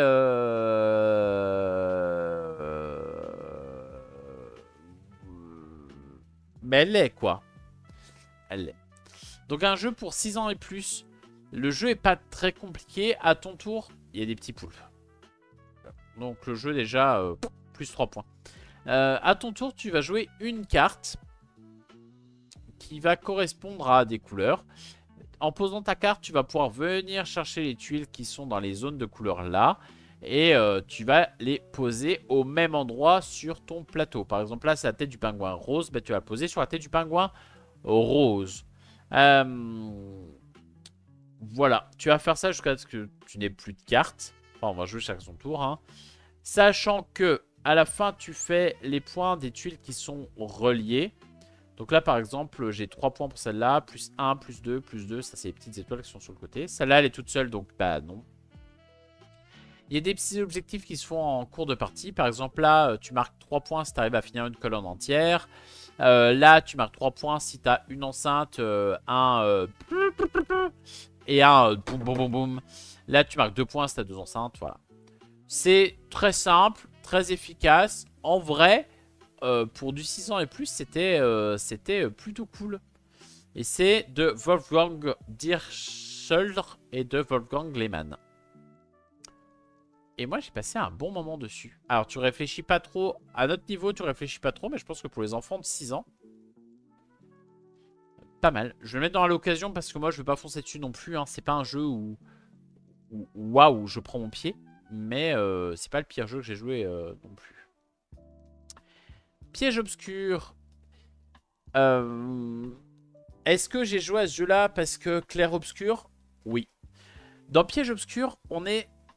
coopérativement, donc coincé dans un labyrinthe. Dans ce labyrinthe qui change de forme tout le temps, il y a des monstres. Et les monstres, eh ben, on n'aime pas trop ça. L'objectif du jeu, c'est de récupérer, que chaque joueur récupère une clé et qu'on finisse tous sur la même case de sortie pour pouvoir se sauver. Pour ça, à son tour, on n'a pas 50 choix possibles. Globalement, on va se déplacer d'une case. Et bah, comme on a une bougie en main, on va éclairer les cases qui sont autour. Ça, je trouve que en termes de thématique et de mécanique, c'est très cool. Se dire, je bouge, j'illumine ce qu'il y a autour. Et comme c'est un labyrinthe magique, si je fais demi-tour, bah, je ne reverrai pas la même chose parce que je vais repiocher d'autres tuiles. Et ça, je trouve ça plutôt cool et plutôt malin. Maintenant, on va pas se mentir que suivant comment tu pioches les cartes, et ça tu choisis pas trop, et bah le jeu va être plus ou moins facile et plus ou moins intéressant. On a joué à 4. On a passé un bon moment parce qu'on est 4 personnes qui se connaissent bien et voilà. Mais bon, le jeu est pas inoubliable. On l'a fait une fois, je pense que j'y retournerai pas. Voilà. Pick a Monster. Alors, premièrement, le jeu s'ouvre vraiment comme ça. C'est-à-dire que tu déplies le truc en 4. Alors, écologiquement, je trouve que c'est probablement une très bonne idée. Mais alors, en termes de praticité, c'est pas fou, quoi. Parce qu'après, il faut remettre les tuiles pile droite comme ça dedans, en remettant le bouchon pour que ça tienne tout. Un peu relou. Un peu relou. C'est joli, mais c'est un peu relou. Ensuite, le jeu, on va chacun choisir un petit monstre. Enfin, on va piocher une tuile au hasard monstre. Des petits monstres qui sont illustrés de façon rigolote. Et ensuite, on va les poser au centre de la table. On va rajouter un faux monstre. On va les mélanger. Et l'objectif, c'est de savoir quel monstre n'est pas invité à la fête. Si on veut une petite fête de monstres, pour ça, on va poser une question. Par exemple, avec qui a-t-il rendez-vous ce soir? Et on doit répondre par rapport au monstre qu'on avait pioché avant. Par exemple, si j'ai le petit monstre vert là, avec qui est-ce qu'il a rendez-vous ce soir? Bah, bonne question. Je peux dire qu'il a rendez-vous avec Kéline, par exemple, parce que Kéline, elle apprécierait beaucoup ce petit monstre. Non, je raconte n'importe quoi, mais globalement, il faut essayer de trouver quelque chose qui pourrait faire penser aux autres que c'est bien ce monstre-là et pas un autre monstre. Bah, je sais pas avec lequel des 4 tu sortirais le plus, Kéline, aussi. Hein. Tu peux donner ta réponse ici. Et ensuite, donc on va les remélanger, on va les remettre face visible. Et chacun notre tour, on va en choisir un en disant, bah lui, je pense qu'il est invité parce que vu la réponse que j'ai entendue, je vais le prendre pour moi. Bah là, la question, elle est pas évidente. Mais toi, par exemple, t'as quel est son loisir préféré? Et clairement, le loisir préféré de celui en bas à droite, c'est d'espionner les filles sous la douche. Voilà. Par exemple. Le rouge, là, oui, il est trop rigolo. Il est très mignon, il est très rigolo. Je suis d'accord. Et à la fin, bah, si tout le monde a bien récupéré un des monstres qui avait été invité au bal, et ben on a gagné, sinon on a perdu. Non, en fait, il y a un système de points qui est un peu chiant, on n'a pas voulu jouer avec. Nous, on s'embête pas avec certaines règles quand on trouve que les règles sont pas folles. Voilà. Le jeu est sorti il y a 1 an, mais je pense qu'il n'est pas trop sorti en France, parce que je l'ai vraiment vu nulle part. Après, c'est éditeur jeu FK. Pas trop qui c'est. Bastien Loison et Mathilde Dienno. Je ne sais pas qui c'est non plus. Bah, il a fait que ça, lui. Mathilde, est-ce qu'elle a fait plus de choses? Non. Ouais, en fait, le jeu souffre du fait qu'il y ait d'autres jeux dans le même style qui existent et qui soient mieux. Donc, je vais aussi le mettre dans Mouais. C'est pas horrible, mais c'est pas très intéressant. Pity Peuple, qui est sorti en 2021. Bon, fin 2021. Qui est jouable sur Board Game Arena. C'est vrai, c'est jouable sur Board Game Arena.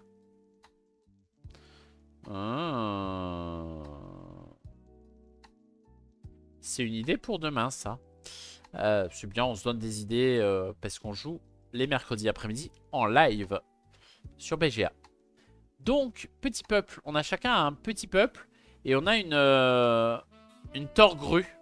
C'est-à-dire un mélange entre une tortue et une grue. On a une torgrue. C'est la meilleure chose du jeu. Hein. C'est le jeu de mots sur torgrue. Et du coup, à son tour, qu'est-ce qu'on va faire? Eh bien, on va faire 2 ou 3 actions suivant l'ordre du tour. Et les actions, ça va être quoi? Ça va être soit de détruire un bâtiment, soit d'en placer un. Quand j'en place un, si je le place, par exemple, si je place le petit rouge qui est là, et bien comme il est en haut à gauche de la zone dans laquelle je suis, je vais déplacer la torgrue en haut à gauche, donc c'est-à-dire sur cette zone-là, et je vais devoir rejouer sur cette zone-là. Et là, par exemple, si je place celui qui est là, et bien il est en bas à gauche, donc je vais placer ma torgrue sur la zone en bas à gauche. Que ce soit pour que moi je joue après, ou pour soit pour que ce soit l'autre qui joue là-bas après. L'objectif, c'est quoi? Bah, c'est faire plus de points que les autres. Pour ça, on va essayer de viser des objectifs. Par exemple, on a les objectifs qui sont là. Bah, ici, il faut que j'ai réussi à faire un bâtiment de 3 étages sur une zone rouge qui soit sur la zone centrale, par exemple. Là, de 2 sur une zone extérieure. Bon, bah là, ça vaut que 3 points. Là, ça en vaut 7. Hein. Et quand je valide un objectif, eh ben, je mets un toit sur l'un des bâtiments qui m'a permis de faire l'objectif. Sachant que je peux valider un objectif que si là, je viens de permettre de le faire. Donc si par exemple, là, il y a un objectif qui sort qui me demande d'en avoir 3 alignés comme ça, mais qu'ils étaient déjà avant, bah, va falloir que j'aille rejouer dessus parce que sinon, je peux pas valider mon objectif. Et on va marquer des points comme ça, petit à petit. Et la partie s'arrête, je crois, quand quelqu'un a posé tous ses toits ou quand on n'a plus de bâtiments à poser. Enfin, quelque chose comme ça. On a joué à 3. Ouais, je sais pas. Je trouve qu'il manquait quelque chose au jeu. Le fait de pouvoir imposer la zone où on rejoue, où on fait jouer les autres, j'ai trouvé ça plutôt intéressant. Par contre, à côté de ça, bah, tes actions, c'est vraiment juste construire une maison et espérer qu'il y ait un objectif sympa qui sorte à un moment et que tu puisses le valider tout de suite, quoi. Et du coup, bah, ça manque de peps, quoi. Ça manque d'un petit truc. Voilà, ça manque d'un truc. C'est pas mauvais, ça manque d'un truc. Origine. C'est un jeu coopératif de Julien Griffon qui a fait plusieurs petits jeux. Genre ni plus ni moins, que j'aime beaucoup. Cocoon, que j'aime bien aussi. Queen, auquel je n'ai pas joué. Et Street of Tokyo, qui est rigolo. Voilà. Donc Origin, c'est un jeu coopératif où en fait, il va falloir qu'on remplisse une planète avec des plantes, de l'eau, des petites bestioles pas très sympas, mais qui sont nécessaires pour la vie. Pour ça, chaque joueur va avoir 3 tuiles devant lui. Donc les autres vont savoir quel type de tuile c'est. Mais la personne, elle, va avoir ce qu'il y a derrière et va savoir ce qu'il faut absolument. Bon, les tuiles d'eau, c'est de l'eau, il n'y a rien de plus. Par contre, les plantes, elles ont besoin d'être reliées à un élément. Par exemple, il y a une tuile plante qui doit être reliée à de l'eau. Donc, il faudra penser à la mettre reliée justement à une goutte d'eau. Les tortues, il faut qu'elles soient à côté de quelque chose, mais pas à côté d'autre chose. Les éléments terrestres, il faut que ce soit pile sur un élément. Et voilà, l'objectif, c'est évidemment de tout poser sans se tromper une seule fois, ce qui est relativement pas facile. Sachant qu'on va avoir quelques petits jokers à un moment donné pour nous aider. Et voilà. Le jeu était plutôt cool. J'ai l'impression que c'est sorti le 14 février 2025.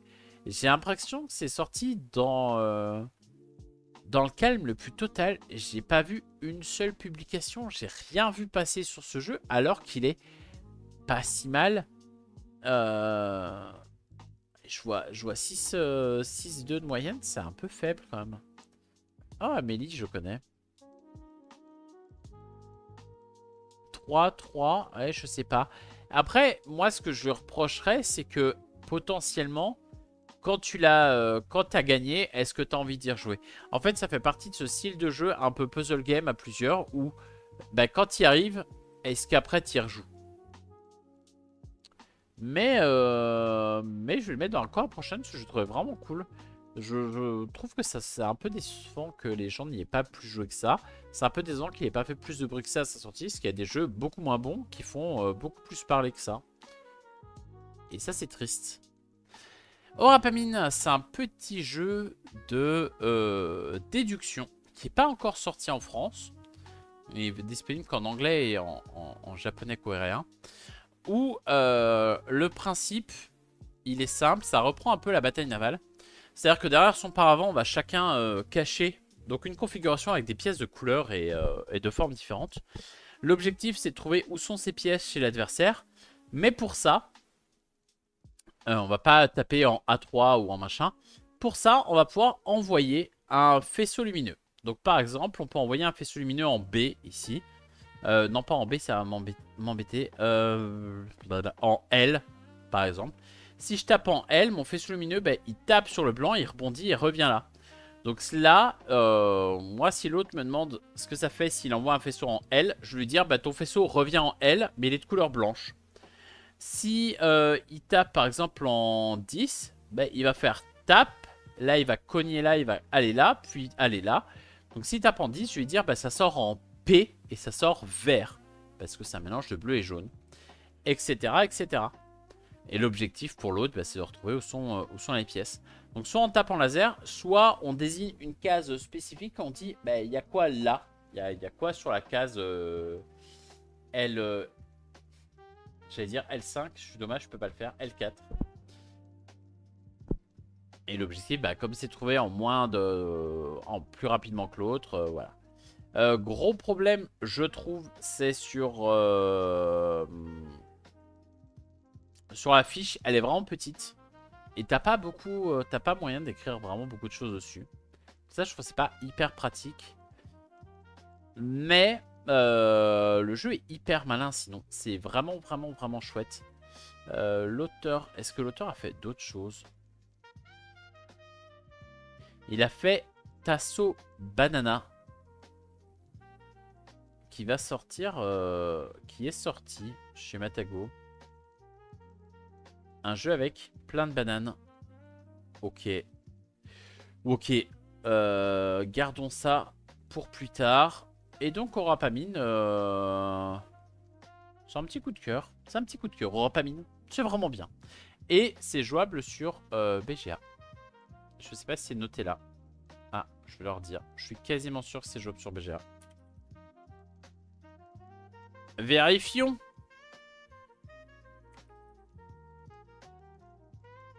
Mais oui, c'est jouable sur BGA. Allez, un petit CTRL C. Nous, on est là pour aider Maludo. Hop. Bonjour. Le jeu est jouable sur BGA juste ici. Merci à vous. Hop, voilà. Ben voilà. Oh My Socks, qui est un jeu de Théo Rivière et Antoine Bozat. On ne présente plus, tellement ils ont fait de jeux. Oh My Socks, c'est un petit jeu de collection. Alors, avec un peu de chance, on aura des photos ici. Bon, bref. On va avoir des cartes avec des valeurs qui représentent des chaussettes, hein, évidemment. Globalement, il y a 4, 4, 5, 5, 6, 6, 7, 7, etc. etc. À son tour, on en pioche 2. Une que l'on garde devant soi et une que l'on passe soit à droite, soit à gauche, comme indiqué sur la chaussette. Par exemple, là, la violette, il y a une flèche qui va à droite. Donc, si je la garde pas, je la donne à mon voisin de droite. En fin de partie, les seules chaussettes qui font des points, c'est celles qui sont en nombre pair. C'est-à-dire que si j'ai 4 chaussettes 6, je peux faire 2 paires, donc ça se passe bien. Si j'en ai 5, je fais 0 points. Et ça, c'est pas bien. Et du coup, on va se travailler un petit peu parce qu'on va aller refiler à notre voisin de droite ou de gauche des chaussettes dont il n'a pas spécialement envie pour que ça le plombe un peu. Il y a une carte qui permet de faire un cadeau face cachée à un adversaire. Donc on va le faire ça et il ne saura jamais ce qu'il a et il ne saura pas s'il est bien ou s'il est pas bien. Etc. etc. C'est un tout petit jeu. Ça se joue vraiment en 10 minutes.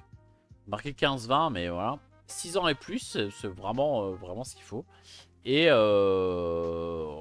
c'est efficace en fait, ça marche. Moi j'ai trouvé ça très rigolo. Moi je vais le mettre dans très sympa. Par contre, voilà.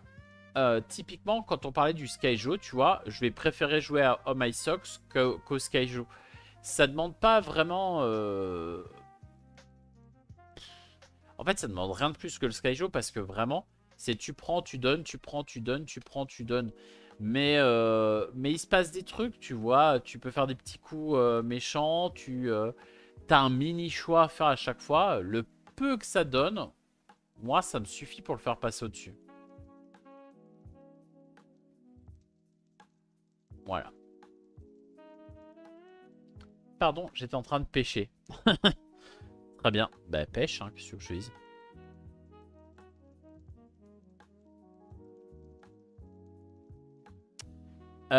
Mosquitos. Mosquitos. Alors, un jeu de Valérie Ao qui a fait Mosquitos. Chez Biotop Édition. Un jeu de bluff, choix simultané, ouais, c'est ça. En fait, tout le monde au début a les mêmes cartes en main. Ouais, c'est horrible, la photo elle sert à rien. Tout le monde a les mêmes cartes en main. Tu vas avoir des cartes grenouilles, des cartes moustiques, des cartes libellules, blablabla, blablabla, blablabla. Peu importe. Ce qui se passe, c'est que tout le monde va en choisir une, on va retourner et on va faire les actions de la plus petite valeur à la plus grande. L'objectif, c'est de finir avec le plus de moustiques. Pour ça, eh ben, la libellule, elle en mange un. Donc, tu vas pouvoir en enlever un d'où tu veux. L'hirondelle, elle va se déplacer de plusieurs cases et elle va manger tout ce qui est sur le chemin. Le poisson, il va se placer entre deux. Et il va en récupérer autant dans la réserve que ce qu'il y avait sur les deux nénuphars. La grenouille, elle saute d'un nénuphar et elle bouffe tout ce qu'elle trouve. Voilà. Bon. C'est un jeu comme on en avait vu 150. Moi, je trouve pas ça très intéressant. Déjà, c'est du bluff et je suis pas très bluff. C'est du vu, du revu, du réchauffé et du pas bien réchauffé en plus. C'est sorti il y a 1 an. Dans l'indifférence la plus totale. Ça se comprend. Pour moi, Mosquito, c'est non merci. Et en plus, j'aime pas les moustiques. Moonshine. Alors, Moonshine, attention. Je vais sûrement le mettre plus bas que ce que la plupart des gens le mettraient. Mais je rappelle que c'est une tier list basée sur mes goûts personnels et mes choix personnels. Moonshine, qui est disponible sur BGA d'ailleurs, il faut que je propose une modification. Après, au Rapamine, il est en bêta. C'est peut-être pour ça qu'ils l'ont pas mis. Ok, tant pis, j'ai proposé mon truc quand même. En fait, Moonshine, c'est un jeu de Thomas Dupont qui a fait notamment Knarr. Et vous allez voir que c'est pas innocent si je cite son nom-là. Codex Naturalis, hein, qui est juste trop bien. Illustré par Maxime Morin. Dans Moonshine, on va avoir une petite auberge de base dans laquelle on va faire de la musique et du trafic d'alcool parce que pourquoi pas. Et donc à notre tour de jeu, on va lancer un certain nombre de dés. En fait, on va lancer 3 dés blancs et potentiellement des dés de couleurs supplémentaires si on les a débloqués. Et on va pouvoir prendre les bonus qu'il y a dessus. L'objectif, c'est de valider des cartes qu'on aurait à côté de notre maison. Voilà, par exemple, là, j'ai ces 3 bestioles-là à essayer de valider. Pour ça, lui, il demande 3 cocktails, lui, il demande 4 bouffes, lui, il demande 4 musiques. Et ce qu'on veut, c'est essayer de les faire avec les faces des dés. Voilà. Une fois qu'on l'a fait, on passe la carte sous notre tapis de jeu. Les points de victoire, c'est ce qu'il y a à gauche. Sachant que c'est une course aux points de victoire. Donc le premier à 12 finit la partie. Mais en général, quand il n'y a pas de point de victoire, il y a un bonus qui n'est pas dégueulasse. Par exemple, là, j'ai un de bouffe constant. Donc peu importe s'il m'en faut 15 ou 10, machin, j'en ai un de base. Pareil pour les bestioles qui sont là. Qui ont là, par exemple, lui, il te fait une lune constant. Les lunes, quand je peux rien mettre, je prends une lune et je la mets quelque part. Quand j'ai toutes les lunes d'un côté, j'ai le bonus qui est en dessous. Donc là, par exemple, j'ai le symbole de mon choix gratuitement. Là, je peux utiliser le dé bleu, etc. etc. Voilà, globalement, l'ensemble des règles. Pourquoi est-ce que je rapproche ça à Knarr? Eh ben, je ne sais pas. Mais moi, quand j'ai joué au jeu, j'ai eu l'impression de jouer à Knarr. Mais vraiment, c'est pas le même jeu. Mais j'ai eu les mêmes sensations de jeu quand même que Knarr. Et pourquoi pas, hein. Après tout, Knarr a bien marché, les gens ont bien accroché. Moi, pas trop. Donc, celui-là, c'est ok, tu vois, je peux y rejouer. Mais pas avec une envie folle.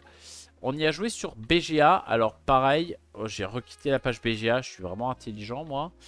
Il est peut-être pas dispo comme ça. C'est peut-être pour ça qu'il est là. Comment il s'appelle? On a dit Moonshine. Ouais, il est en version bêta. Alors, c'est peut-être pour ça qu'ils l'ont pas mis. Bon, il n'y a pas de raison, hein. Je vais quand même le signaler, allez.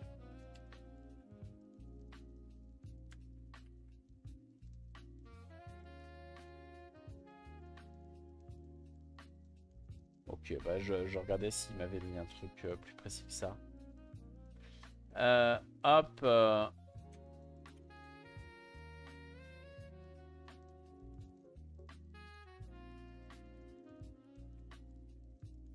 Hop. La boîte est très jolie, ouais. Les illustrations sont cool et comme je dis, c'est pas un jeu désagréable.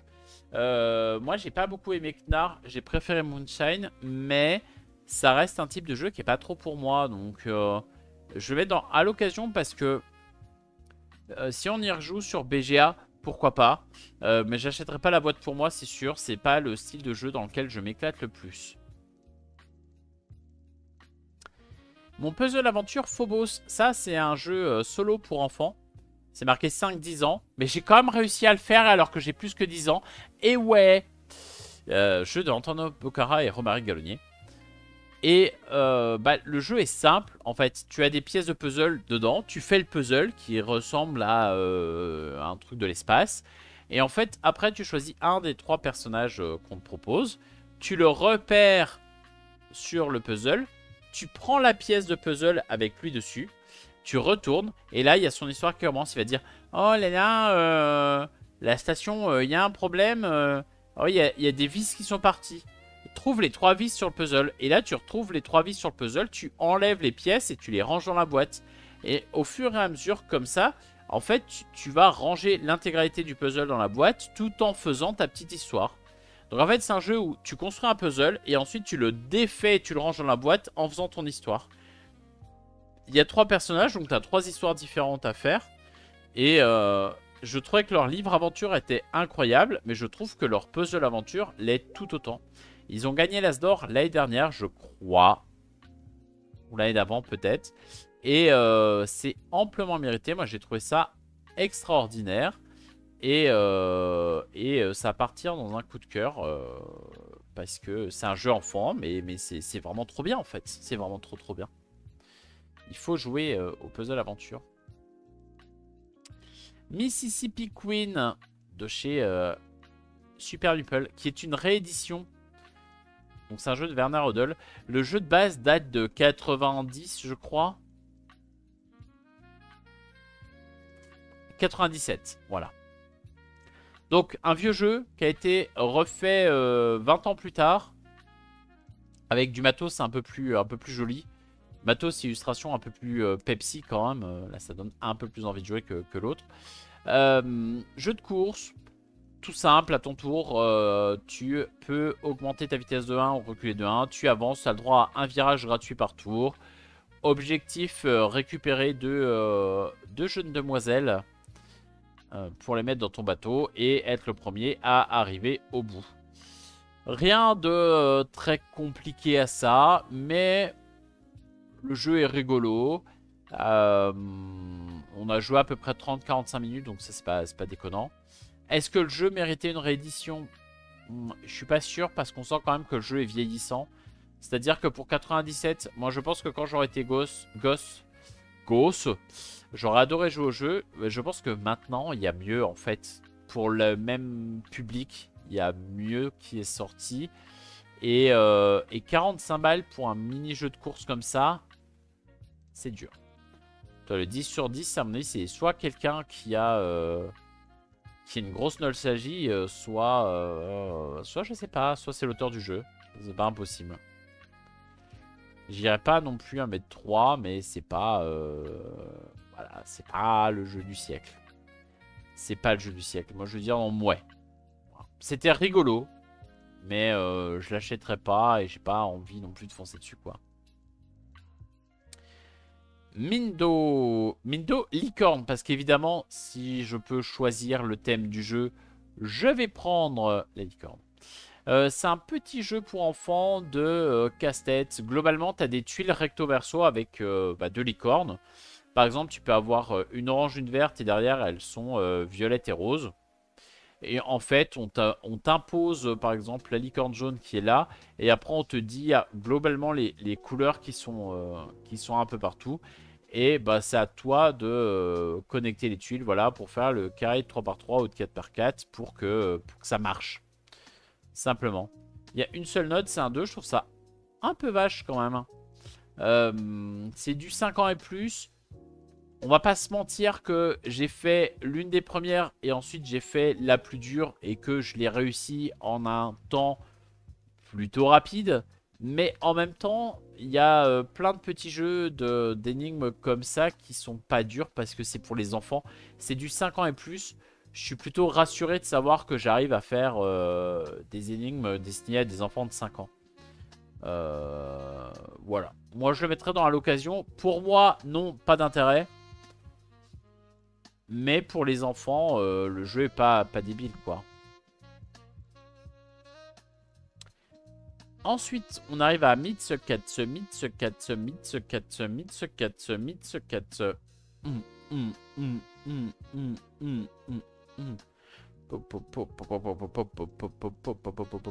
Alors, je chante comme ça. C'est pas anodin. C'est vraiment le jeu qui veut ça. Hein. Hop. En fait, Mitsukatsu, c'est un jeu de rythme coopératif où il va falloir suivre une séquence de choses à faire sans se tromper. Donc là, par exemple, on a tous devant soi une petite souris en peluche, 2 petits dés et il y a un paquet de cartes. Et on va faire un spectacle. Donc il y a un chef d'orchestre au début, celui qui a le chat dégueulasse ici, qui va faire 2 fois Mitsukatsu. Ça, c'est pour donner le rythme. Il peut aller très lentement, il peut faire Mitsukatsu, Mitsukatsu. Ou il peut être un bâtard et faire Mitsukatsu, Mitsukatsu. Et là, c'est horrible à faire.